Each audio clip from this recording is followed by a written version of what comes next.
Magandang araw Taguig. Narito na ang ating Taguig City Daily Weather Report ngayong Miyerkules, ikalawang araw ng Agosto sa taong 2023. Ayon sa Pag-asa, huling namataan ng bagyong may international name na Kanun at dating si Falcon kaninang alas 3 ng madaling araw sa layong 765 km silagang-silangan ng Itbayat, Batanes. Ito ay nasa labas na ng Philippine Area of Responsibility at inaasahang mananatili si katimugang bahagi ng Japan hanggang sa susunod na linggo. Bagamat wala itong direktang epekto sa ating bansa, patuloy naman itong ine-enhance ang habagat na siyang nagdadala ng pag-ulan sa kanlurang bahagi ng Luzon. Samantala, ayon naman sa ating tower system, makararanas ang ating lungsod ng maulap hanggang sa makulimlim na kalangitan at tsansa ng mga occasional rains dulot ng hanging habagat.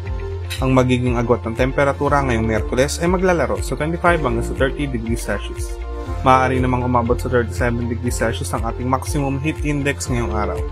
Inaasahan naman na maglalaro sa 12 hanggang 26 km per hour ang bilis ng hangin na manggagaling sa timog silangan.